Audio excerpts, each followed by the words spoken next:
Now there's been a baby boom in the SUV segment with this new breed of small, soft roaders. As a reflection of that, we've created a new segment for Drive Car of the Year, the City SUV.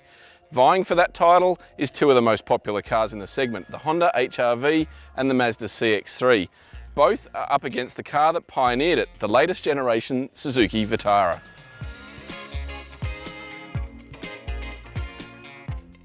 The HR-V is a smart little car and one that genuinely offers the space and seating flexibility for a growing family, thanks to its clever packaging and adjustable rear seat. But the mid-level VTIS model tested here is the most expensive of this trio.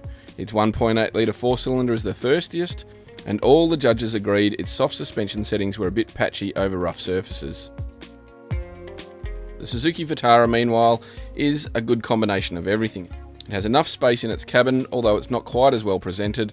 There's good features with sat-nav and a reverse camera standard, and while the 1.6 litre four-cylinder engine has the least power of this bunch, it's a willing little motor, and it only has to push just over a tonne, with the Vitara a real lightweight on the road. The CX-3 had the opposite issue, with a sportier character making it feel too harsh over the bumps, and its smaller cabin is less suited to families.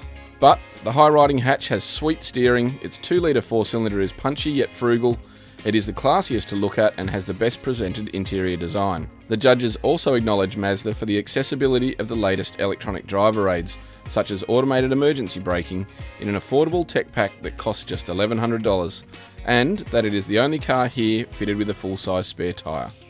And the winner of our inaugural city-sized SUV segment is the Suzuki Vitara.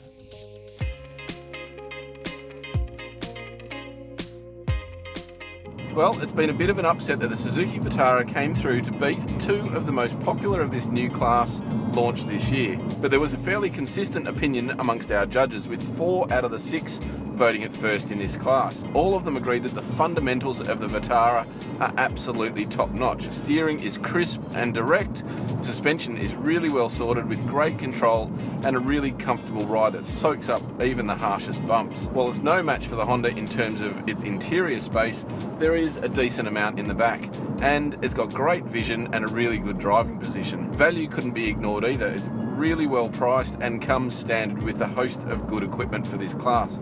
A reverse camera and sat-nav and a really neat infotainment system. Where it is let down is in the overall presentation of its materials. There's a bit of a no-frills cabin here, and the quality of the plastics are a little cheaper. Also, the 1.6 litre engine is no firecracker under the bonnet. It requires a fair bit of work to get the best out of it. But the 6-speed automatic is relatively smooth and manages to find the right gear at the right time. Now, the original Suzuki Vitara actually pioneered this whole small SUV segment, and the Japanese brand is claiming that this model reinvents the whole thing. Now, that's a bit of hyperbole because it doesn't change the formula too far, but it has come through for an underdog victory in our city SUV segment for Drive's Car of the Year 2015.